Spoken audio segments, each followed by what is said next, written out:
pas quoi te dire quoi, en fait, j'en ai marre, je comprends rien, tu ne comprends probablement rien non plus, moi j'abandonne. L'enjeu de la transmission, c'est évidemment transmettre. Transmettre, on comprend de deux façons. C'est à la fois évidemment le préfixe trans, qui veut dire au-delà, et transmittere, qui en latin veut dire passer au-delà.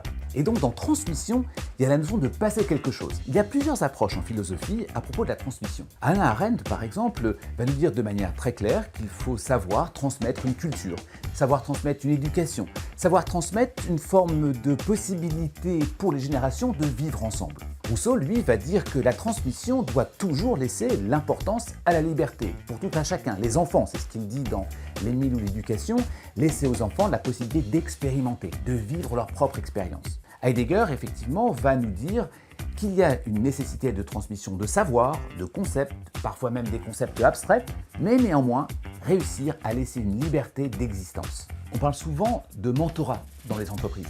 Alors le mentorat est une forme de transmission. La notion de mentorat est importante dans une forme de relation que l'on pourrait voir entre un maître ou un disciple par exemple. Elle est évidemment très visible dans la philosophie. Dès la philosophie antique, tout un chacun cherche son maître et certains maîtres acceptent des disciples, pas tous.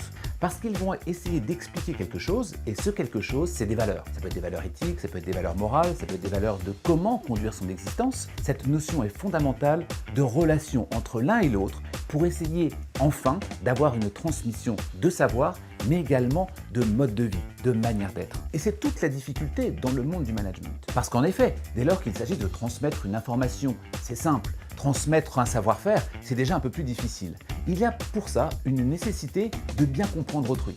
Vous savez, dans les dialogues socratiques, il y avait ce que l'on appelle l'importance du dialogue, et l'un et l'autre doivent non pas avoir raison l'un sur l'autre, mais ensemble doivent avoir raison. Il faut s'interroger sur la véritable motivation de la transmission. Et pour ça, on peut s'appuyer sur Platon, dans la République, dans lequel il va dégager cette expression que tout le monde connaît, qui est la maïotique, c'est accoucher les esprits. Et bien derrière cette notion-là, il y a la notion de vérité. Et cette notion de vérité, elle est évidemment clé, puisque la transmission, c'est la vérité que l'on transmet, mais c'est également celle que l'on reçoit, en termes de discussion, de dialogue là encore.